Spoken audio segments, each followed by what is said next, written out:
चाहे तुम्हें कुछ ना आता हो अब तक भी, तब भी अगर सोचोगे ना, मेहनत करोगे तो आगे बढ़ जाओगे बेटा। हम कभी भी लेट नहीं होते, हमेशा सीखने के लिए रास्ते खुले होते हैं। और मैं तो लकी मानती हूँ कि तुम लोग 12th में दोनों पढ़ाई साथ साथ कर रहे हो, कि कोचिंग और स्कूलिंग एक साथ चल रही है। परिमल सर कई बार शायद लाइव क्लास भी ले रहे हैं ना तुम्हारे यहाँ से।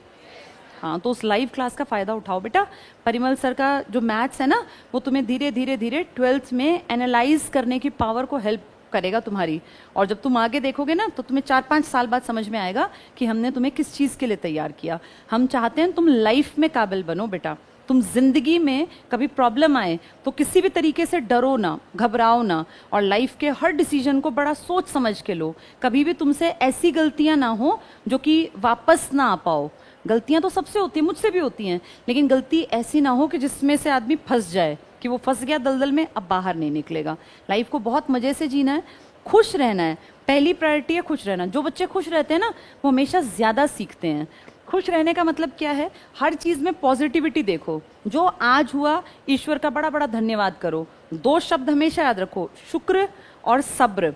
सब्र रखो। आज तुम्हारे घर में गाड़ी नहीं है, घर में कोई दिक्कत है, कोई बात नहीं, मेहनत करते जाओ, एक दिन ऐसा आएगा। तुम्हारे बीच में जो हमारी बेटी बैठी है, बेटा तुम्हारी सिस्टर जो है दिल्ली में लग गई ना, किस पोस्ट पे बता रहे थे? डिफेंस मिनिस्ट्री में इसकी सिस्टर लग गई। 3 बहनें हैं ये, बैठ जाओ बेटा। 3 सिस्टर्स हैं, इनके पास भाई नहीं है, कोई फर्क नहीं पड़ता। भाई नहीं होने से कोई फर्क नहीं पड़ता, आज बेटा बेटी सब बराबर है। 3 बहनें हैं। सबसे बड़ी बहन 12th करने के बाद हमारे पास पढ़ने आई। उसने अच्छी पढ़ाई की, मेहनत की, और थोड़े दिन पढ़ के वो दिल्ली में डिफेंस मिनिस्ट्री में सरकारी नौकरी लग गई। वो स्टेनोग्राफर है शायद, है ना? कितनी सैलरी मिलती है बेटा? 50,000 इन हैंड। ठीक है, बैठो। इसकी बहन के जो हाथ में रुपए आते हैं ना बेटा, वो 50,000 रुपए हैं। अब सोचो, 50,000 रुपए एक यंग सी लड़की के हाथ में आने लगे।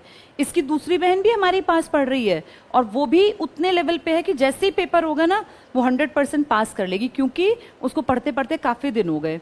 अब उन्होंने उन दोनों बहनों, कमा भी एक रही है, दूसरी कमाने के रास्ते पर आ गई, बस ये लगा लो लास्ट आने वाला है मंजिल का। अभी ये स्कूल में पढ़ रही है।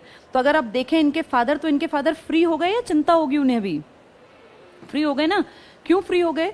भगवान ना करे, लेकिन अगर कोई दिक्कत हो गई तो उनकी फैमिली को संभाल लेगी इनकी बहन। कोई भी दिक्कत हो गई, और पता है क्या, वो सरकारी नौकरी में लग गई ना, अगर पापा मम्मी को भी कोई दिक्कत आई ना बेटा, तो गवर्नमेंट उसकी हेल्प करेगी। इनके पापा मम्मी की सब चीजें गवर्नमेंट फ्री करेगी, चाहे मेडिकल कोई प्रॉब्लम हो, कोई हेल्थ इशू हो। तो देखो बेटियां बेटों से कहाँ कम है। अब इसकी बहन का डिसीजन क्या ठीक था? उसने 12th करते करते सही डिसीजन लिया। वो कॉलेज नहीं गई, उसने देखा भाई मेरे पापा अकेले हैं, मेरे पास भाई तो है नहीं, और पापा को हेल्पिंग हैंड चाहिए। कुछ साल बाद तो सब लोग बुजुर्ग हो ही जाते हैं।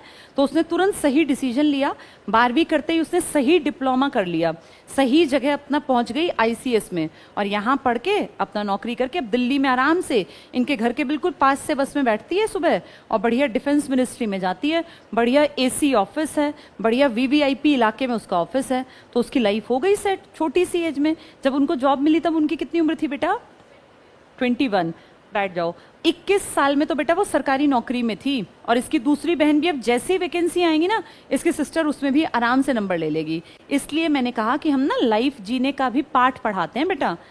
पहली चीज क्या है? शुक्रिया करो भगवान से। तुम्हारे पापा अच्छे हैं, मम्मी अच्छी हैं, घर अच्छा है, सिर पे छत है, बॉडी फिट है, तो भगवान का शुक्रिया। एक अच्छा परिवार है तो भगवान का शुक्रिया। खुश रहना सीखो, हर चीज में अच्छाई देखो। ये सोचो रोज सुबह जब यहाँ आते हो ना, भगवान से प्रेयर करो, हे प्रभु मैं अपनी जिंदगी की सबसे बेहतरीन चीज यहाँ से लेकर जाऊं, मैं शिक्षा यहाँ से लेकर जाऊं, जिंदगी जीने का हुनर मैं यहाँ से सीख कर जाऊं। जब तुम रोज पॉजिटिव एनर्जी के साथ इस क्लास में आओगे ना बेटा, तो तुम देखना तुम्हें अपने आप यहाँ पे पॉजिटिविटी फील होगी। और एक तुम आते आते ही मुंह चिढ़ा के आओगे, परेशान होके आओगे, कभी तुम बस वालों के ऊपर दुखी हो, कभी तुम रिक्शा वालों। जैसी दुनिया है ना वैसी रहनी है। इस दुनिया की वजह से तुम्हें टेंशन नहीं लेनी, ना तुम्हें स्ट्रेस लेना। बस में जैसे लोग जा रहे हैं वो जाते रहेंगे, जो ऑटो में चल रहे हैं चलते रहेंगे। तुम उनकी वजह से क्यों मूड खराब करते हो? सुबह भगवान का नाम लेके, अपने माँ बाप का आशीर्वाद लेके, पॉजिटिव होके, और अपने स्कूल का रास्ता पकड़ो। और रोज सोचते हुए आओ, हे प्रभु हे ईश्वर मेरे सर पे अपना हाथ रखना, मैं इतना काबिल बन जाऊं, मैं इतनी काबिल बन जाऊं कि जिंदगी में कोई भी दिक्कत आए तो मैं उसे संभाल सकूं, और आप हमेशा मेरे साथ रहना। बस इतनी प्रेयर करते रहोगे ना, और पढ़ते रहोगे तो तुम देखना कभी मार नहीं खाओगे बेटा, लाइफ में सक्सेसफुल बन जाओगे। और दोनों चीजें साथ साथ चलानी है, मैथ्स से भागना नहीं है, मैथ्स कंपलसरी मान के पढ़ो। इतना जरूर पढ़ लो मेरे कहने से कि तुम लाइफ के डिसीजंस को लेने में पीछे ना रह जाओ, क्योंकि क्या पता तुम्हें वैसे पार्टनर्स ना मिले जो मैथ्स पढ़े हुए हों, तो लाइफ के सारे डिसीजन तुम्हें ही लेने पड़ जाएं, तो तुम्हें काबिल बनना पड़ेगा ना, इसीलिए पढ़ो।